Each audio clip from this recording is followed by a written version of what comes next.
We can start letting people in, I think. I'll do that. Okay.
Thank you everyone for coming.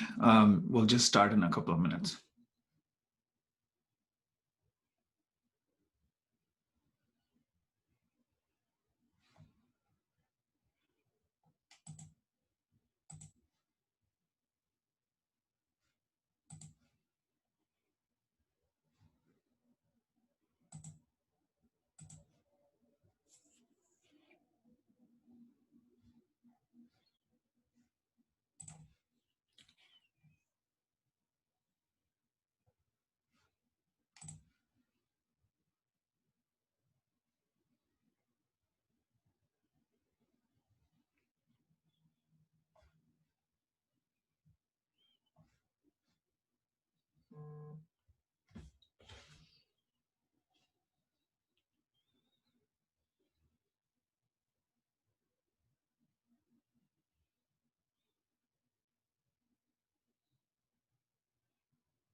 All right, so we're about to start.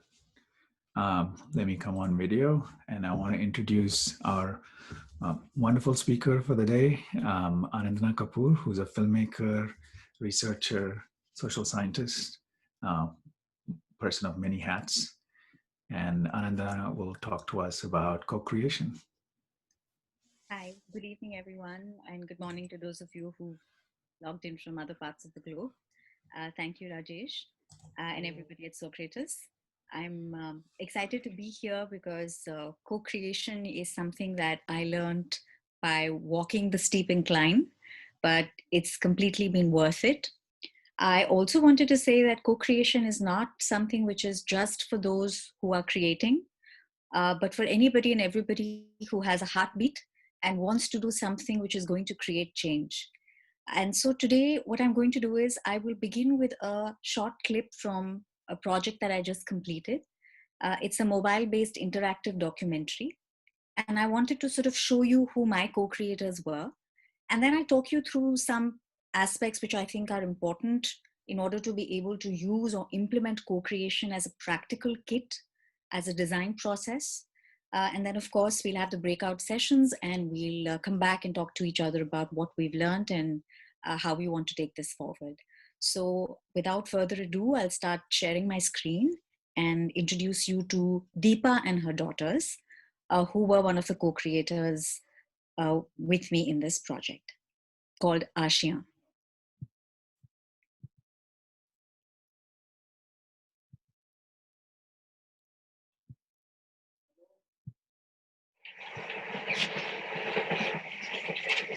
फिर वो लोग कह रहे जो देखो जब थोड़ी टाइम अंधेरा हो जाएगी ना 7-8 बज जाएगी तो तुम्हारा हड्डी भी नहीं मिलेगी। मैं ऐसे एरिया में आ गई तब तो हम तीनों माँ बेटी लोग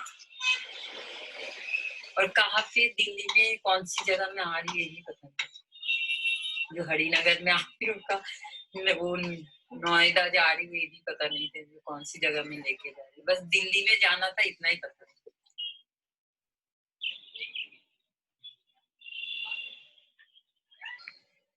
ये लोग सोच रहे हैं दिल्ली में काम करिए बहुत पैसे है इनके पास तो मतलब सब कुछ की प्रॉब्लम होता है कपड़े खाना पीना सब कुछ बीमार किराए देना खाना पीना ये लोग कैसे चलाते लेडीज होके ये नहीं सोचता। मेरी मम्मी की सर फट गई और मेरे मौसा कह रहे मोबाइल पे पैसे डाल दे तेरे फोन करती मेरे लोग फोन ढका दोबारा फोन मत करना।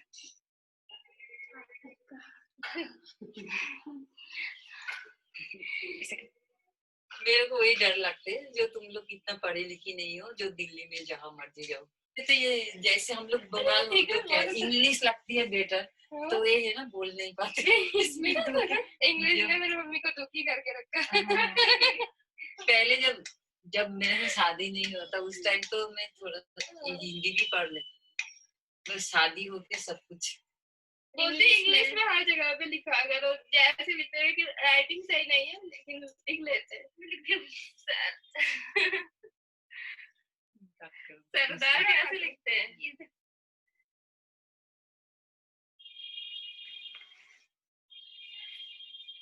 पहले बंगाली में लिख दो नहीं तो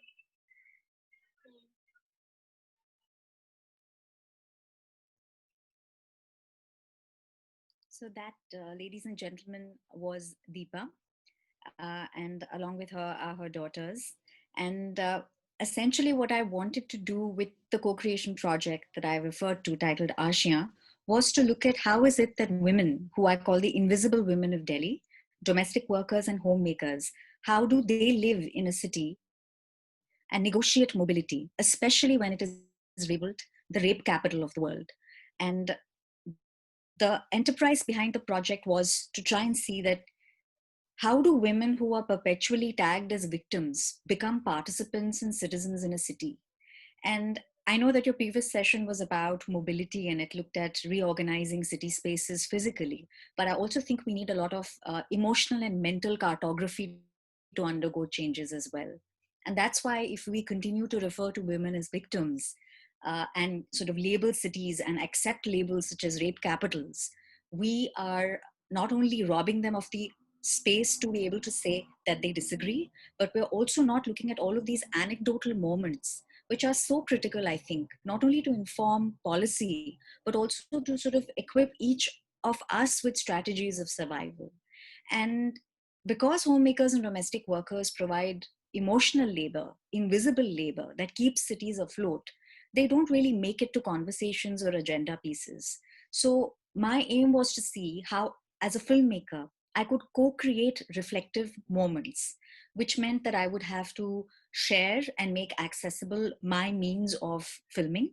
And fortunately for me, mobile phone filmmaking has now become almost commonplace. So it was easier for me to devise a technological platform or bridge between us. But at the same time, it was a lot of reorganization, class, caste, locatedness, literacies of various kinds, old orders, and resistance to new forms of learning. Each of these played up in the project. But what mattered was that each of us was trying to rethink what the city of Delhi could mean for us. And to be able to do that, we needed to become a micro community of our own. And each of these was possible only through co creation. But this is only one end of the co creation spectrum that I had the privilege of participating in. I'll now start sharing my slides with you and tell you a little bit about what the other end was. So I'll just share my screen again.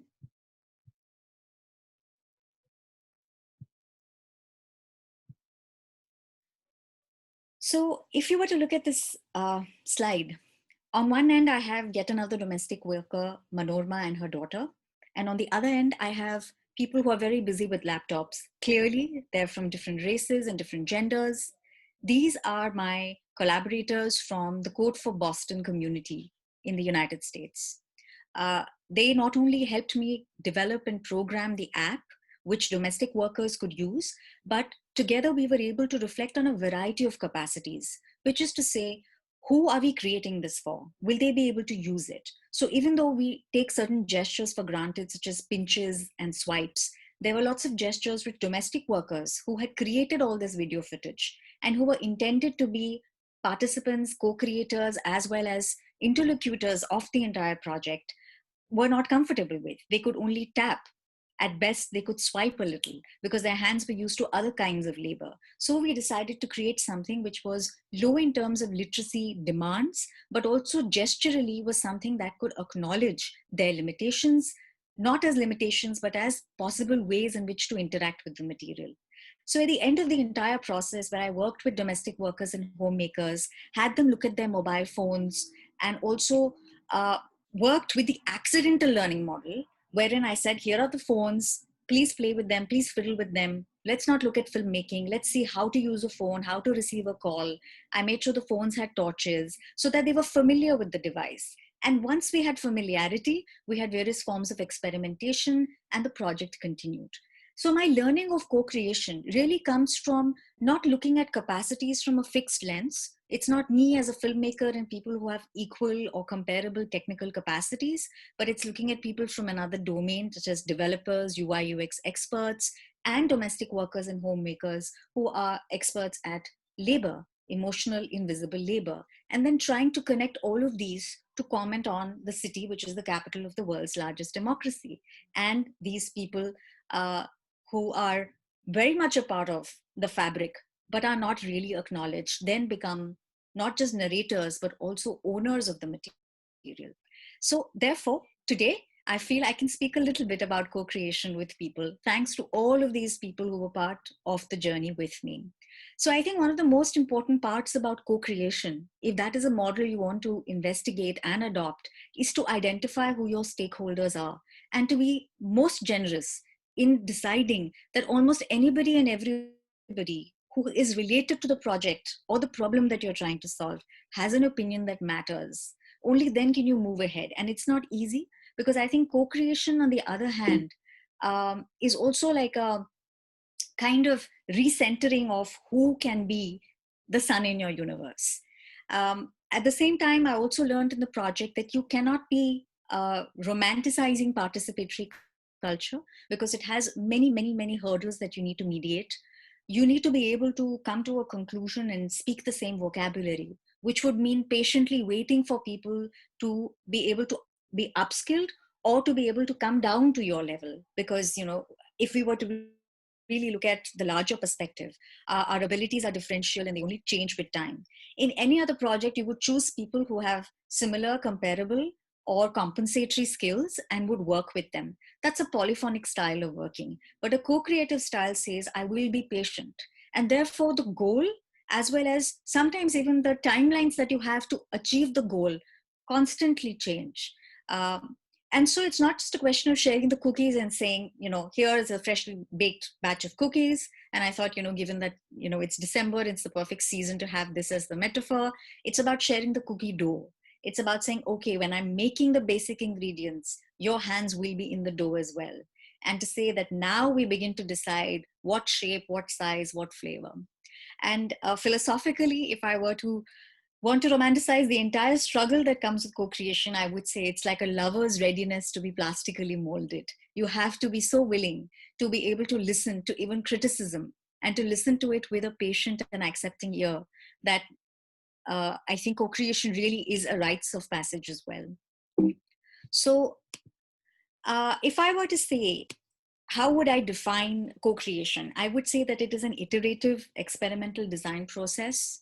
That's particularly important because it not only talks about a cycle of feedback, but it also talks about a large cycle of self-reflexivity, where you yourself decide whether or not you have been able to achieve inclusion informed consent, I think, is critical.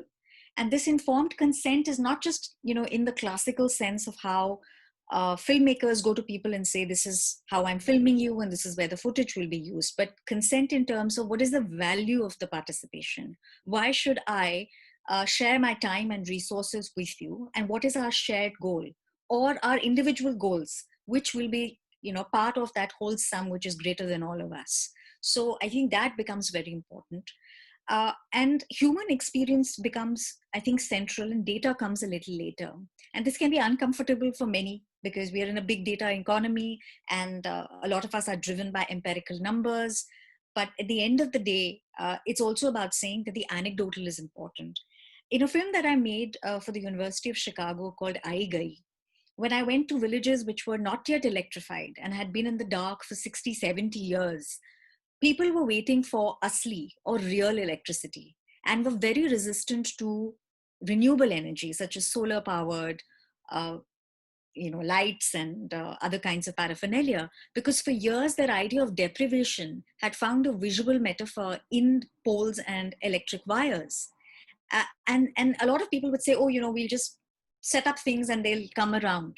But that's exactly the kind of top down behavior which doesn't work. Something as simple as asli bijli and nakli bijli, real electricity and fake electricity, can be a wonderful way of teasing open and saying, how do I design the information campaign? How do I build consensus within the community? Why should I build consensus within the community? How do I make certain things like renewable energy, which those of us who have had electricity from the grid for years now take for granted, become acceptable to people who have plenty sun and yet have never seen a single bulb go on? So I think a lot of this privileges the fact that by listening and talking and by setting people up for an opportunity to share their agenda, and their vocabulary becomes so important. So shared vocabulary is so critical. Only then can we have a safe space. So in co-creation, I cannot invite you to the table and say, all right, I'd like you to set the aperture for 4.0. That's not fair. But it's okay for you to come in and tell me that, I'd like to be filmed in a way where I look regal because that's how I want to be presented. So those are the ways in which, you come across disciplinary boundaries and talk to each other. For policymakers as well who are within the room, or business people who work with teams, at the end of the day, it's not the semantics that should defeat you, but if you can find a vocabulary of gestures, of signs, of simple rituals like waiting for everybody to talk before you take the forum as a leader, a lot of these things make a difference. And co-creation encourages you to list them, learn from them, and iteratively do them again. And so eventually it is about mutual empowerment and not necessarily about now we have achieved 10,000 views on this. It's a question of saying that how can I, being part of this process, grow? And how can I also contribute to a larger collective goal? And articulating those really is a very, very important design problem. Who is listening? Who is asking these questions? Where are these goals being noted? How are they being evaluated? What are our parameters for progress? All of these become very, very important hard stops on the journey. Then, of course, I do want to say that there is a shift that I feel would be important in your vocabulary, not just for your own self, but also if you're working with larger teams and want to explain to them what co-creation is.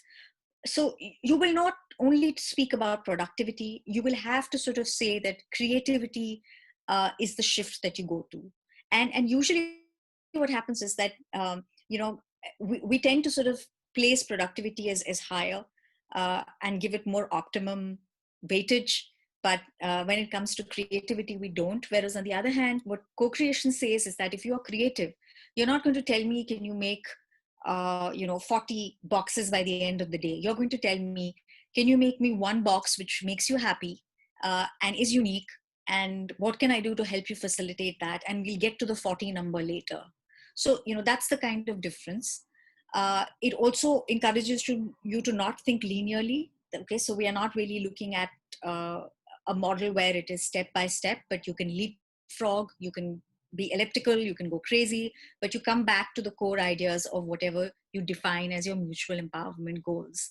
Rather than holding on to security, like this is predictable, therefore I will do it, you embrace complexity, which could mean something in and saying, that's great, but I found a different phone for you to use, or that's great, but this product has been banned by the government, or you can do this, but 40 people can no longer be available because they've fallen ill.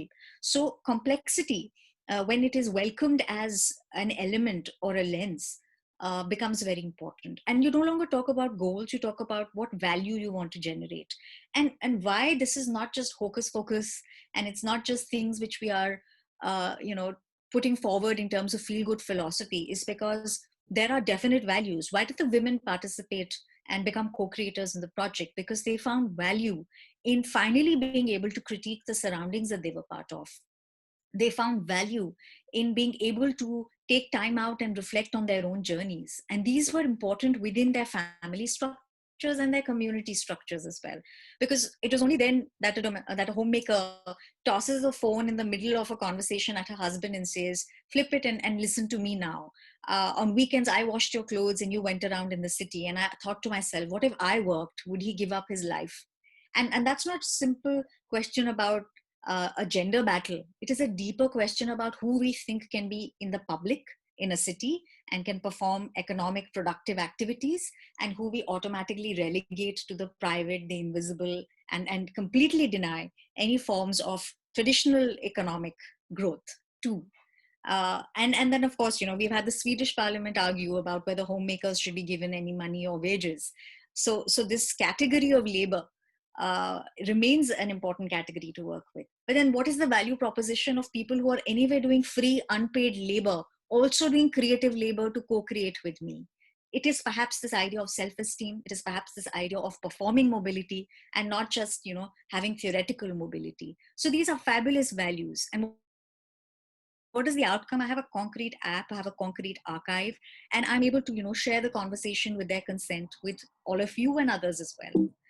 Um, then, of course, this idea that we like to be in charge as leaders. We are taught this whole idea of how we have this grand vision, and yes, there are men who have moved mountains and who have led movements.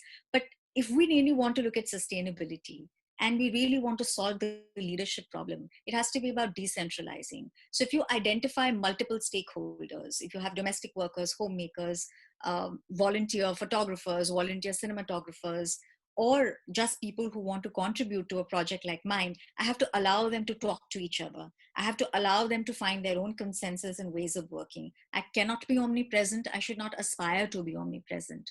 But by listening critically and empathetically, I can still be on top of the game. And that is so important to co-creation, because the process is not about, I have done this and therefore I do that, but it is more about interactions.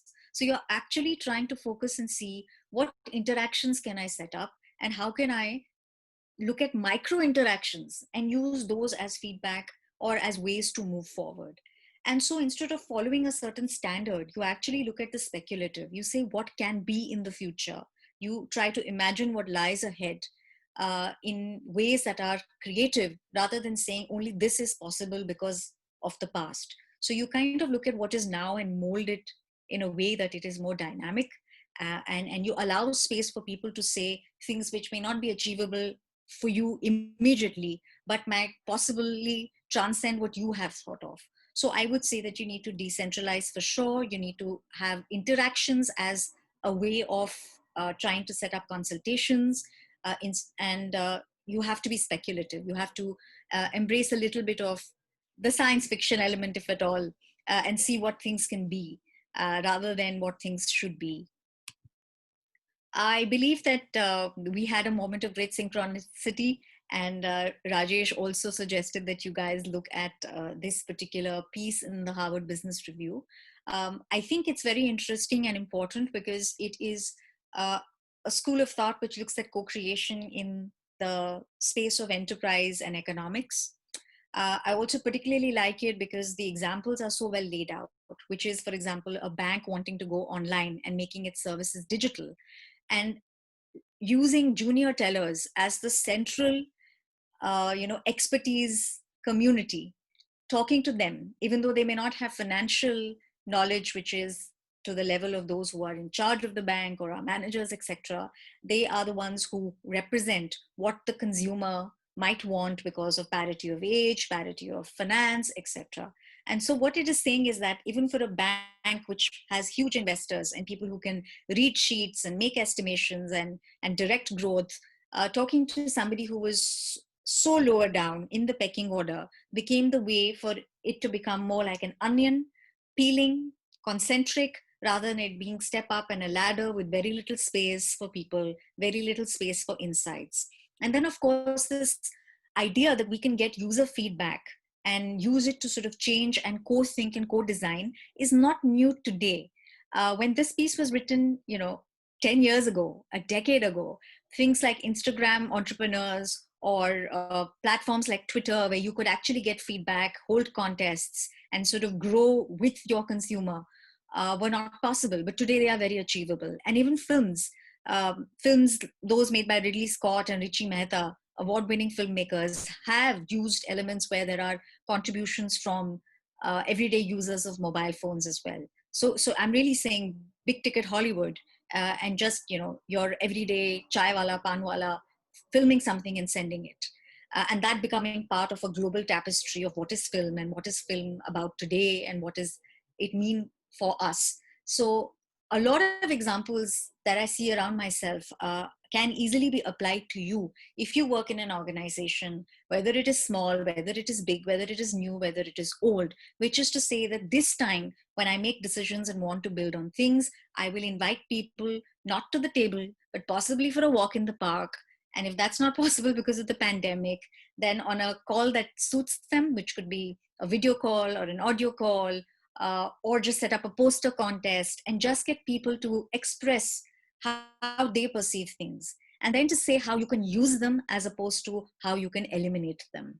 And I think that change is very important. As a director, I can be so particular about the beauty of my frames, the quality of my image, the levels of the recording. But somewhere the texture of a mobile phone that shakes, and a domestic worker who films everybody headless for several hours makes for a new way of looking at the world.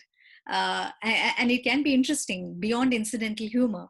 It can be interesting about where their hands are, where their bodies are, how women can hold the phone and move in public spaces. So much to extrapolate, so much to learn from, and so many interesting ways in which that image could be extended with imagination, giving people heads, creating new universes above it. It's just a question of how we're seeing it within the frame or beyond the frame. And So I think that at the end of the day, when you look at co-creation, the most important thing that I have learned is that you have to be like a mendicant, where when you knock on somebody's door and ask for alms, you may be feeling very hot, but you might get hot soup, and you may be very cold and you might get a scoop of ice cream. The point is you have to be grateful for what you have got. And you also need to know when to let go, which is to say that you may have this perfect idea and the best way to go about doing things. But if you're listening to people, at what point in the negotiation do you say, all right, I concede? And you don't concede because you have defeated, but you concede because the questions that they have asked have made you really rethink your plans because you have listened carefully. And just to show you how those questions were posed to me in my process, I'd like to sort of share one small clip before we move to the breakout rooms. So please allow me a moment to just pull up that clip.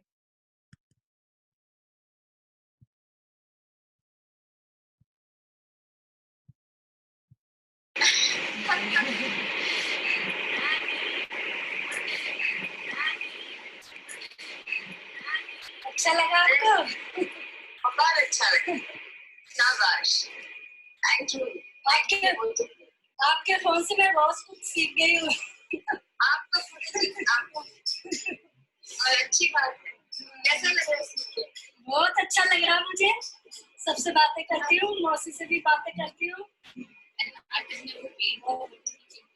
आज मैंने पेड़ की photo खींची, फूलों वाली, बहुत अच्छा पेड़ था वो, बहुत अच्छा लग रहा था, इसलिए मैं उसकी फोटो खींच के लाई। बहुत अच्छा। आज सारा काम कब? अब की बार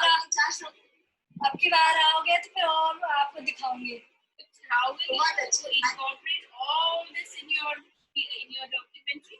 All this giving so much stuff. I need us. That's why मैं सबको दिखा रही हूँ।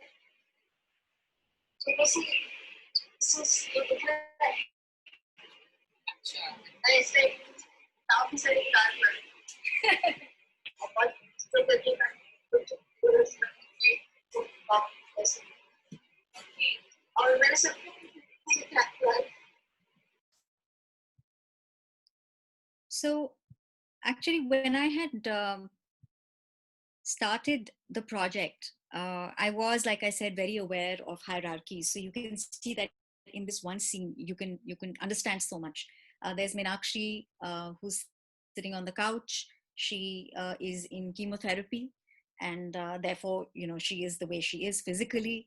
Sitting right at her feet is Sangeeta, and my decision that the laptop, even though I'm not physically present, but I'm virtually co-present, should be at Sangeeta's level, stems from my desire to change a little bit of the spatial hierarchy. And even when I would be physically present in their home, Sangeeta would, to make me comfortable, sit on the couch with them, whereas she has been socially sort of coded into being more comfortable sitting at their feet, sitting on the floor. And it's so interesting because just this spatial arrangement made a lot of difference to how they interacted with me and how even the homemakers perceived the domestic workers. So there is this sense of how space and where you sit and how you sort of interact with each other makes a lot of difference. Choosing how to communicate, where to communicate is critical. Secondly, for me, I think the questions that Meenakshi was asking, which is, we have so much footage, how are you going to edit it? Where is this going to go? These are not questions that came from a trained filmmaker. This was just a person who was making the material and had so many questions that later became questions for my practice as well. I have so much material, but domestic workers and homemakers have time poverty. Will they ever be able to interact with the kind of material that we filmed over 2 years? Where will this 1 TB of data go? What is the pointy edge of what I'm trying to do? What is the MVP, the minimum viable product? Something which I didn't know existed in my vocabulary, that came about only because the developers and programmers and UI UX volunteers at Code for Boston taught me this. So really, the questions that Meenakshi asks in New Delhi get answered for me in Boston.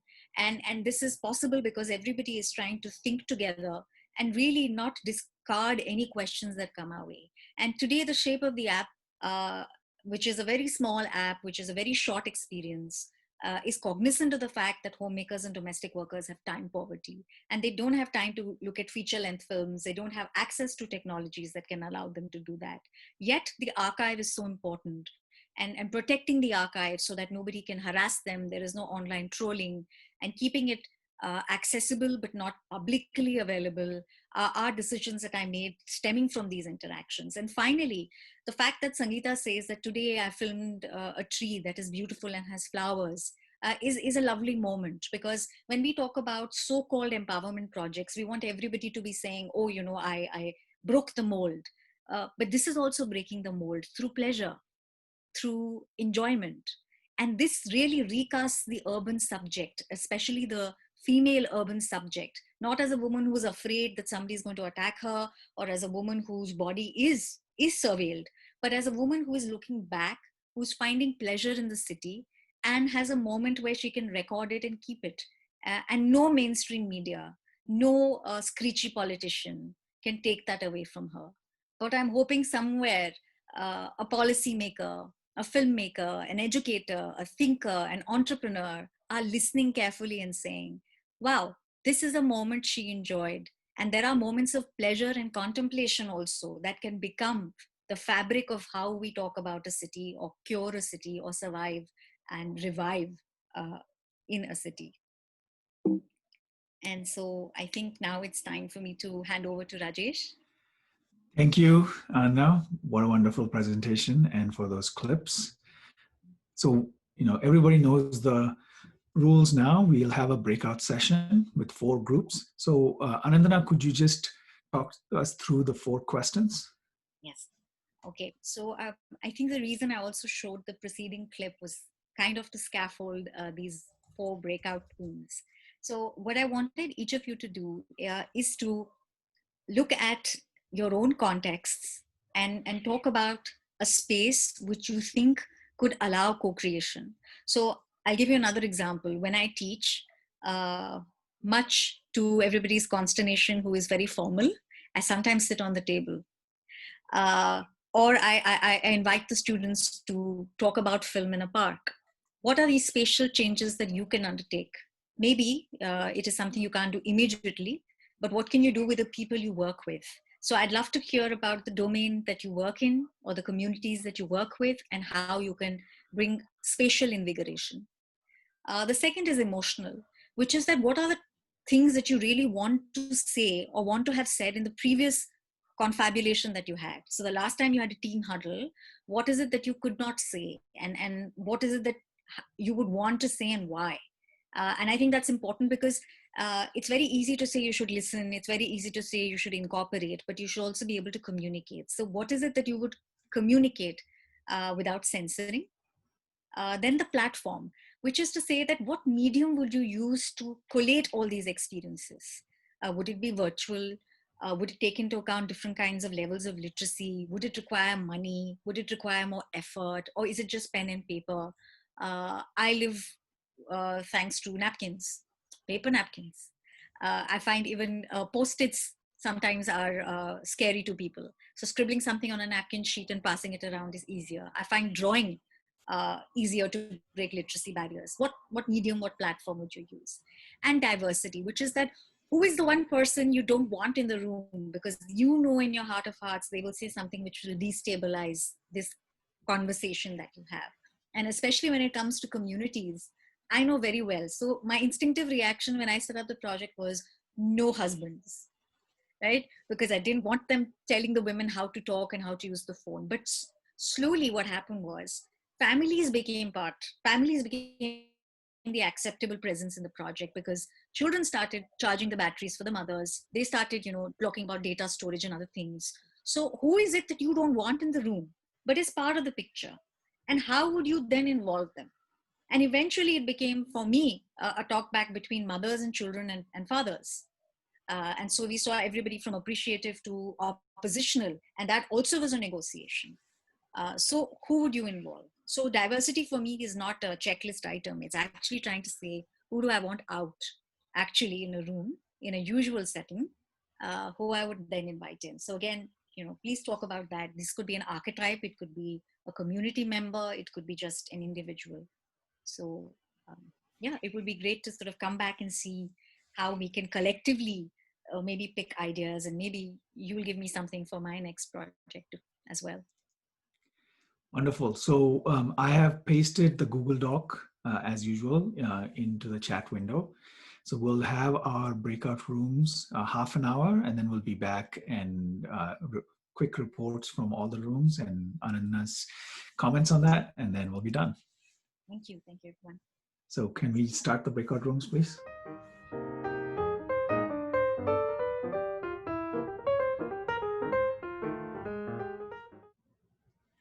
Looks like people are coming back.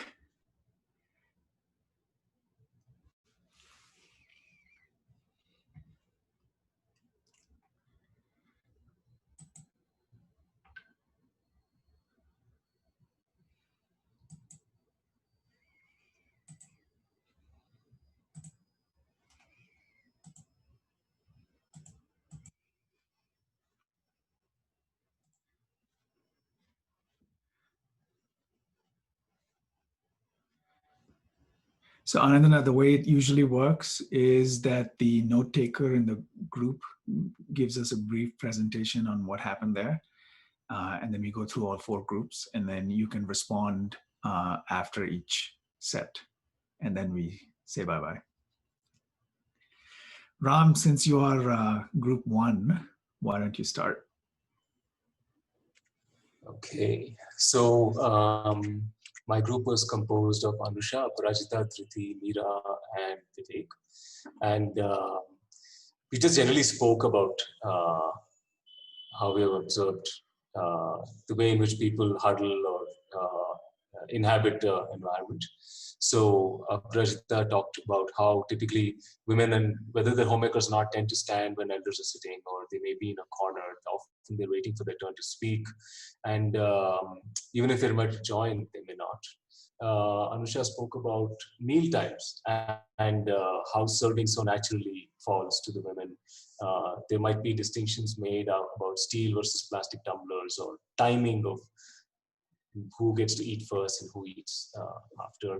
Jyoti spoke about how the kitchen is a women's space as opposed to the hall, and there are these sort of private, the home itself is further subdivided into private and public spaces. And Mira talked about how this is changing, but this is not, but we're not there yet. Even rituals like being made to touch the feet of elders, and how in some cultures the boys get to touch the feet and women actually have to touch the floor. So even in the smallest, even those few inches, like there's a demarcation that's made. Vivek pointed out the kind of segregation that still occurs when filling water from tanks or wells, or accessing resources like this. And I was just thinking about how all of us have a personal bubble around us, and how this changes as you go sort of down with power. So men seem to have this large personal space, and it keeps getting smaller and smaller, and as you go towards women and children.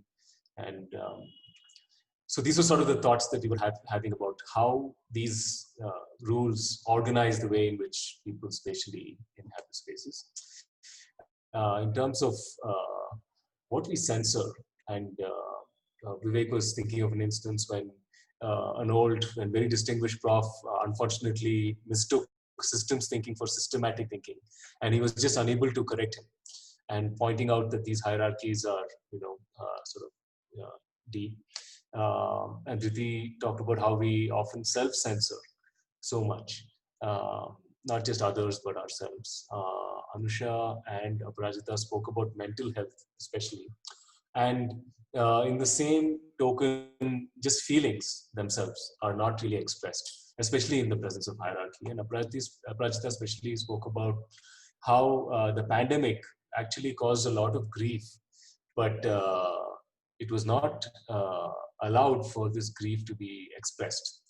And Anusha pointed out that maybe the pandemic was actually an opening for the destigmatizing of mental health, but strangely, the pandemic almost normalized it, and therefore it was not really possible to talk about it, and sort of made it less important. Mira pointed out that we're becoming very logic driven, and that we actually have this fear of emotions. I was thinking about how, in terms of censorship, bodies in our cultures especially are so heavily censored, and sexuality as well is massively censored. It's just clothing. So, and Mira pointed out that one of her professors spoke about how label mics are such a masculine sort of idea. And lastly, we started talking about what we would like to censor. And so many people chipped in saying they would like to censor their bigoted relatives. And then slowly began to talk about how perhaps we are just interested in censoring judgmental people, a lack of a certain kind of openness. And especially people who not only do not understand difference, but who force their ideas on others.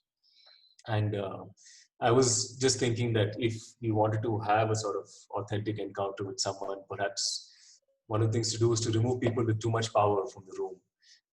And then maybe you have a chance of making a connection. We did not get past this. We ran out of time for the remaining prompts, but that was a quick roundup. Did I miss anything, anybody?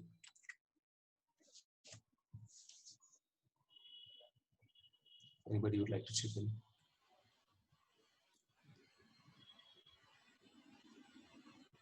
Anandana, any response from you? Yeah, thank you, Ram. That sounds very exciting. And I think the central takeaway that power is coded so deeply in our bodies and the way we position themselves is so important, because I think that also then translates to very formal and official spaces as well. And trying to sort of break that taboo about emotions is particularly important. And I feel like that's a life skill that coaches should be working on more, which is how do you convey dissent. It's a different matter to be able to speak up, but how do you convey dissent, and what are our mechanisms for doing that? I think those are things which can be a very interesting starting point. So if you're not able to tell a superior at work that you would like to disagree with them, you can always ask them how they disagreed with somebody, and maybe those are points with which we can start. So I think co-creation really opens up different ways of addressing the main problem. And I think certainly this idea of gender, and particularly how it sort of determines what is urban also. We never count the house as urban or the home as urban. Whereas, internal architecture, not just the internal architecture of the psychology, but the architecture of the home, and the fact that the home is connected to another home and its eyes and ears, basically, uh, that is the urban fabric of life. So I think somewhere talking a little bit about that, and only then will we start asking questions about quality housing, will we start asking questions about how people who migrated from, say, uh, villages to cities, who have a horizontal economy, you have a little angan where people can play, you have a little shelter for the animals, it's all horizontal, and the cities force you to stack up and become vertical, right? So your idea of space changes completely, and within that vertical stacking there is a hierarchy of where women can go or not go. So I think this idea of space and the urban imagination has to take into account things like that. So thank you for speaking about those. And finally, I would say that yes, certainly mental health is so important, and it's also important not to let people um, not just silence you if it is a concern, but also to realize that several people are not qualified to give you the support that you're seeking. So it's also about trying to say that this doesn't work for me. So like I said, co-creation is also about saying this is not working for me. When do I let go, and when do I choose a different community or build bridges which are different? So those are also hard questions that emerge from it. So thank you everyone. All right, group 2, Shreya.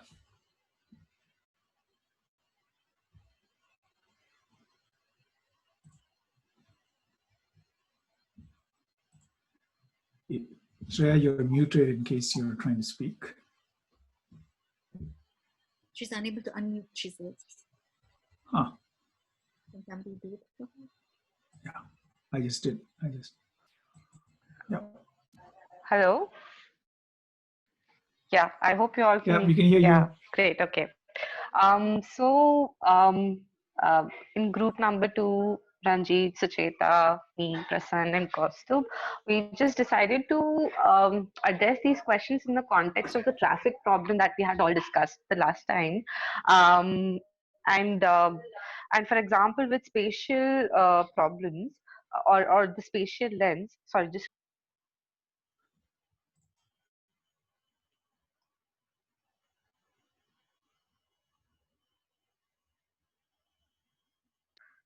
yeah, hi, I'm sorry.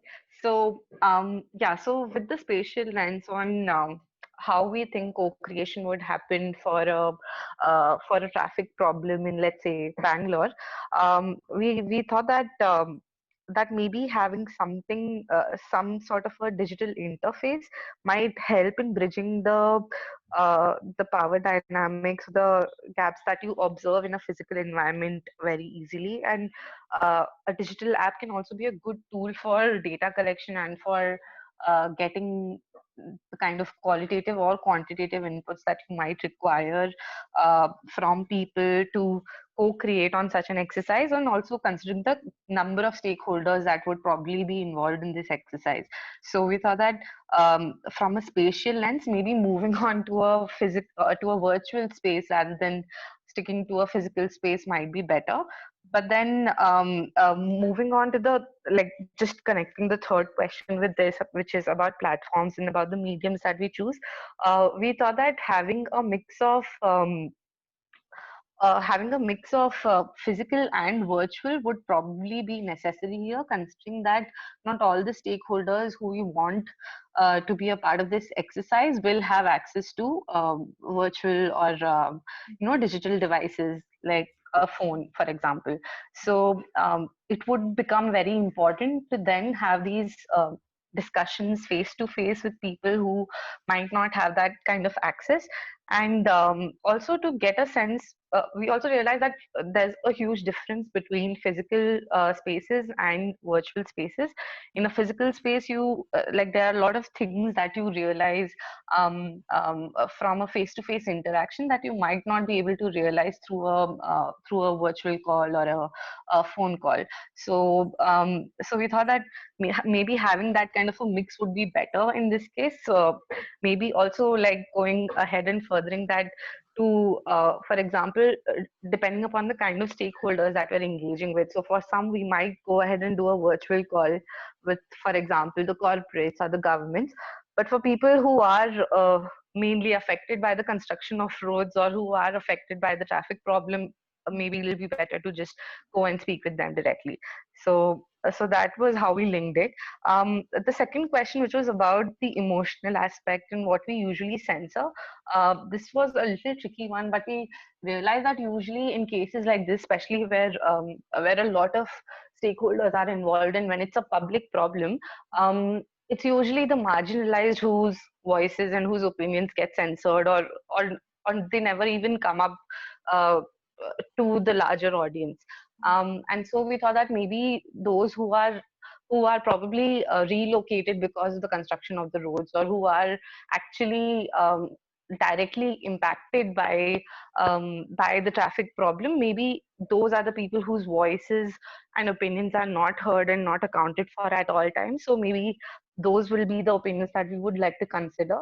Um, in the last question, which was about diversity and and the kind of stakeholders that we would like to engage with, we thought that because this was linked to the last session, the all the people that we had focused on in the last session, Rahul, the old lady, the old man and the domestic help lady, the small vendors, beggars on streets, beggars on traffic lights whose livelihoods is dependent on traffic lights, rickshaw drivers, all of these people, maybe getting their inputs would be very essential, because they are the actual consumers or the users of the transportation network that we have.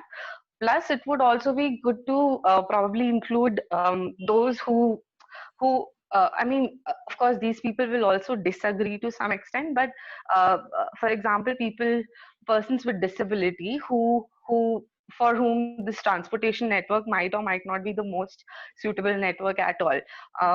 Corporates who might say that I would like the road to be at some place versus some other place, and similarly, government. How does the government interact and come to a conclusion on all of this? I think those were the wide variety of stakeholders that we wanted to incorporate. Um, um, I would also like to ask other people from the group if there was anything that I missed.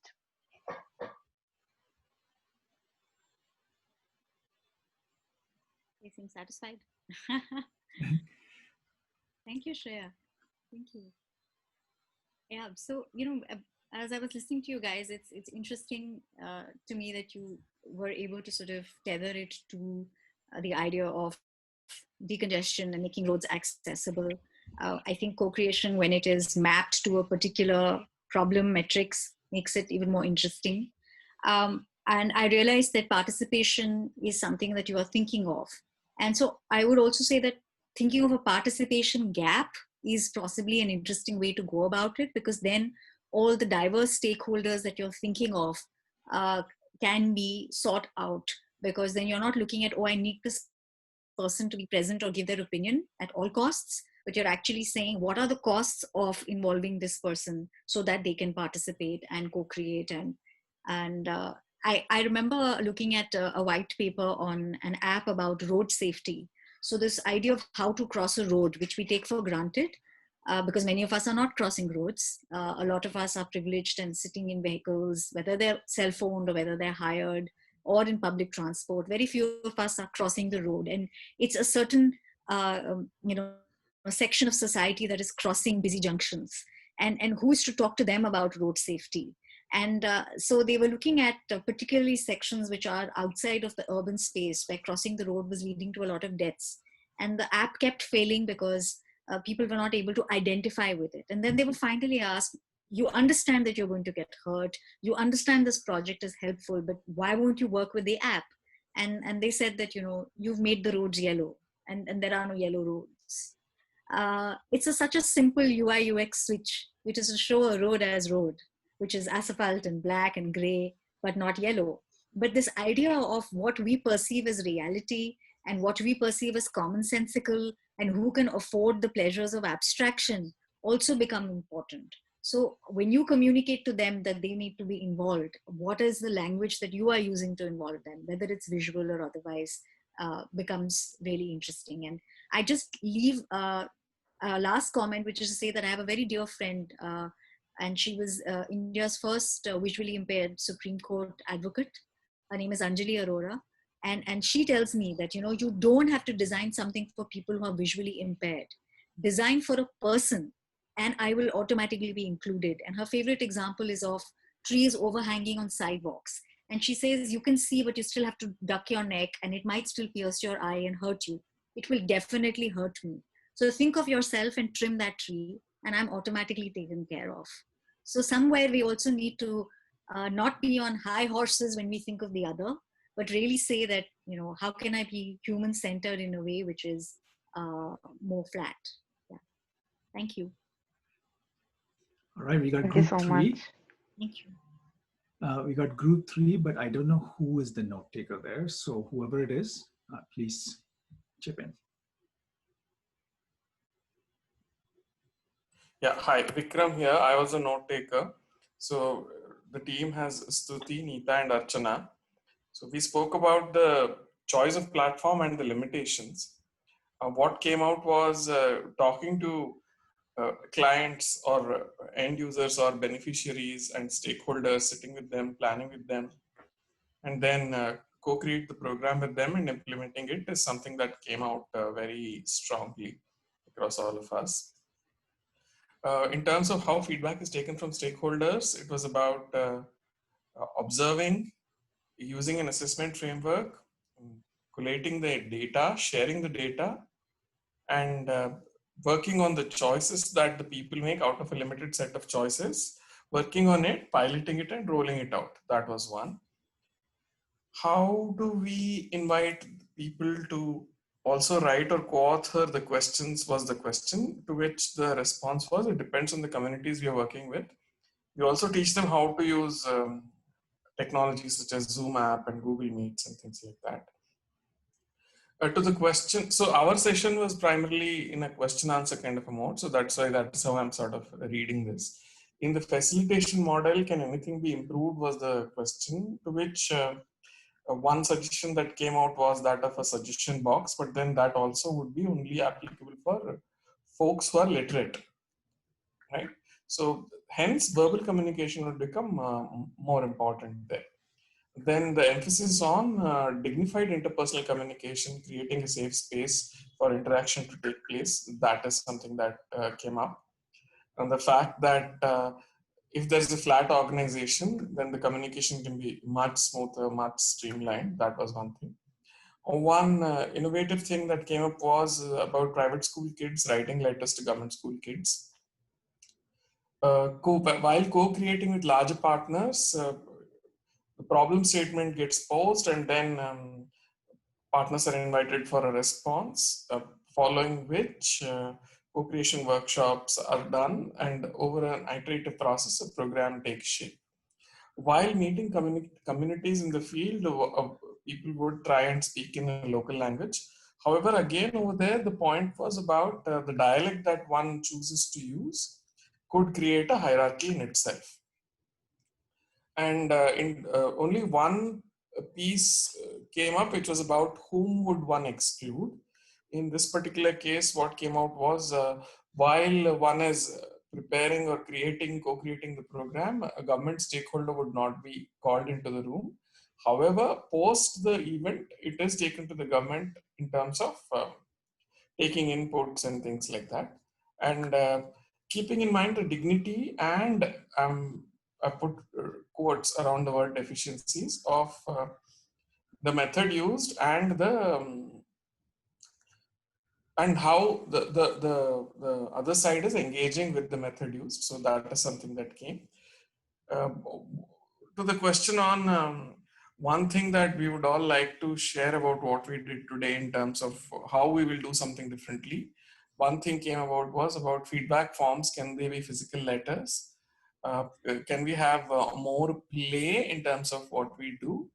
Um, be it sticking post-its, writing on postcards, putting up posters, and using that as a medium to communicate ideas and thoughts, and also incorporating input from clients, the people for whom we supposedly design our programs. So, my group, Stuti, Neeta, Archana, if I missed something, please do add.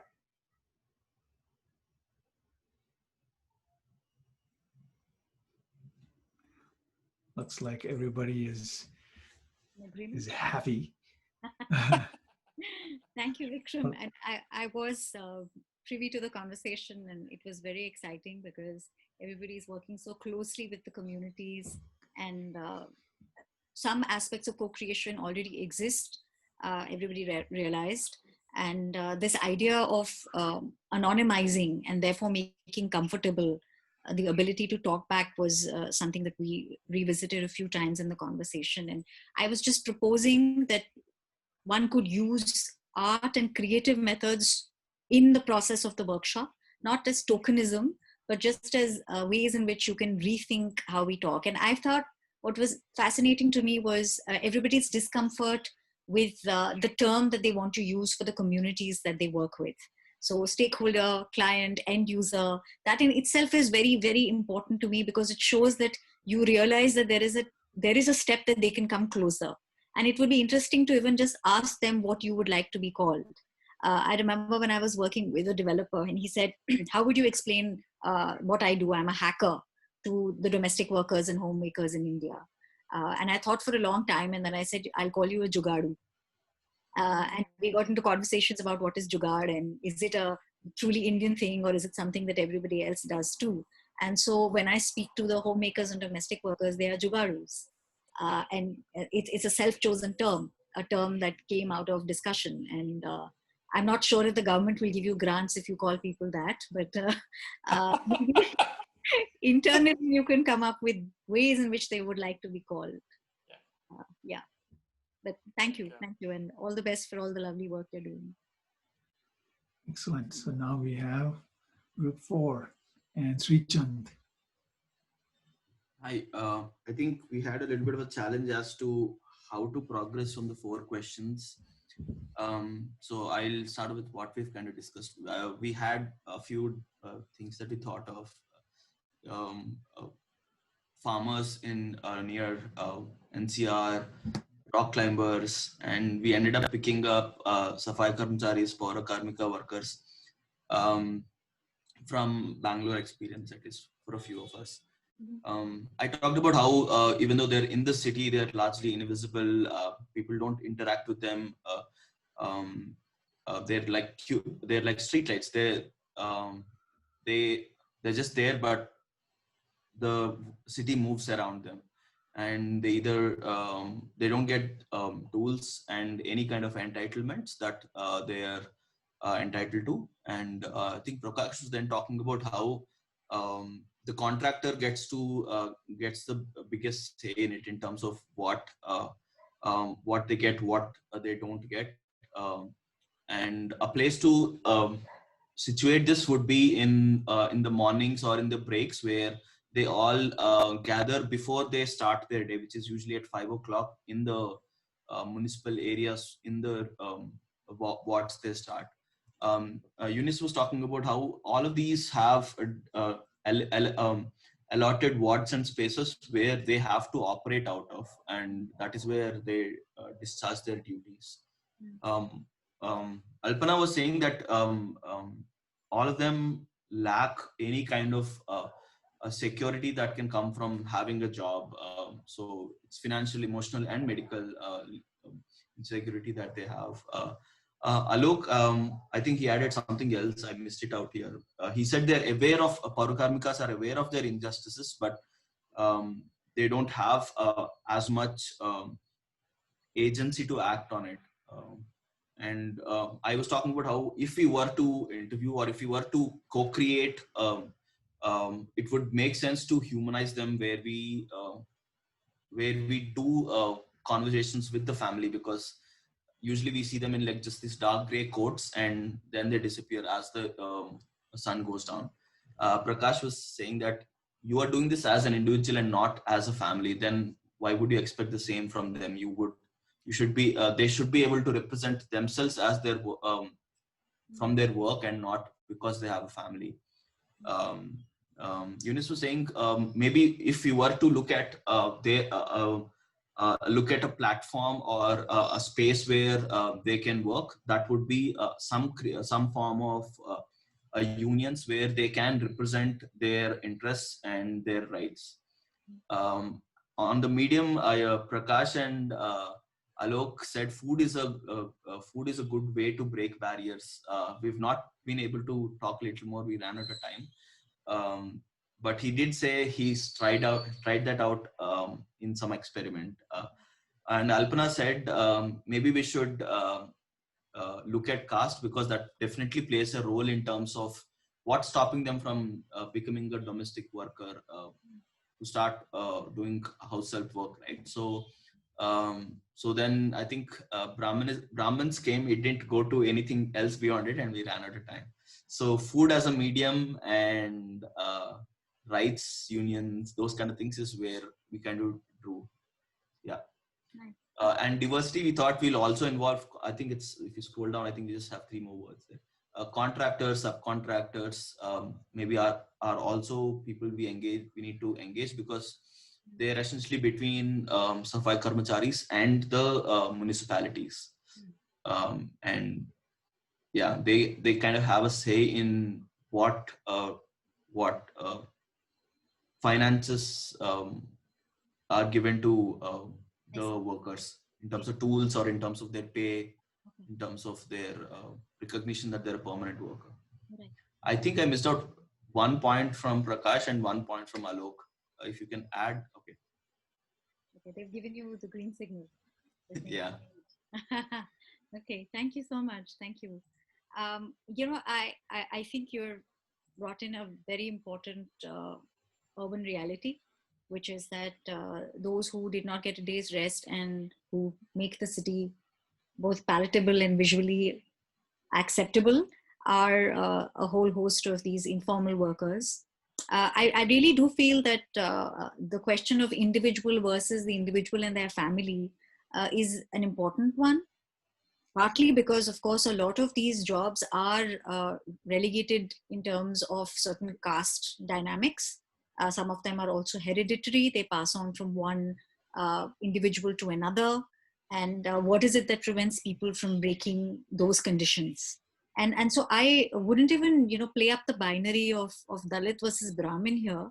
I would even play up the binary. I would sort of diversify it to say that there are other players in the system as well. And like by sort of talking about only that usual binary, we don't sort of make the others who are culpable responsible. So we should really look at the caste system on its whole. We certainly should look at the factors of privilege that come into play.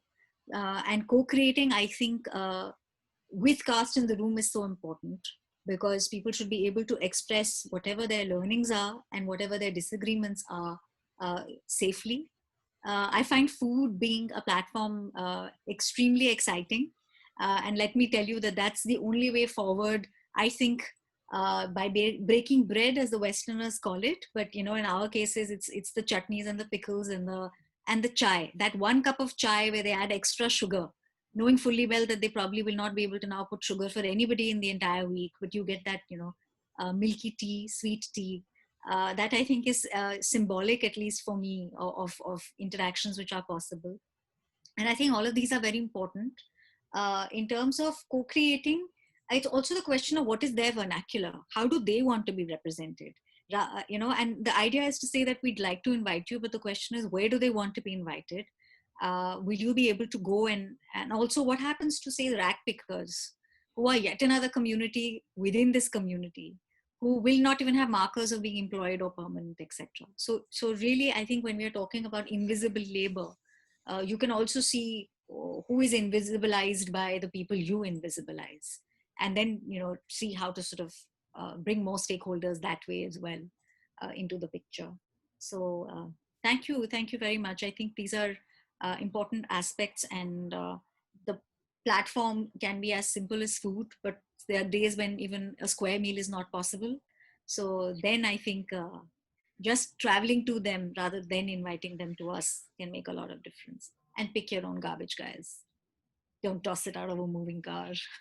Right. Clean up after picnics. Yeah, do that. Yeah, thank you. Alrighty. Thank you, Anandana, for this lovely presentation and the questions and the feedback. And of course, thanks to all the participants here. So this was actually the last, you could say, learning session. The next two sessions are going to be, we're going to go right into co-creation and co-imagination. So Anandana has brought us to the brink of the abyss. Well, So happy time, guys. It's a fun free. Yeah. So, all right. So thank you, everyone. We'll be back in a week's time. And thank you, guys. Thanks to Anandana. Thank you all. Bye. Bye. So, Thank you. Thank you. Bye-bye. Bye.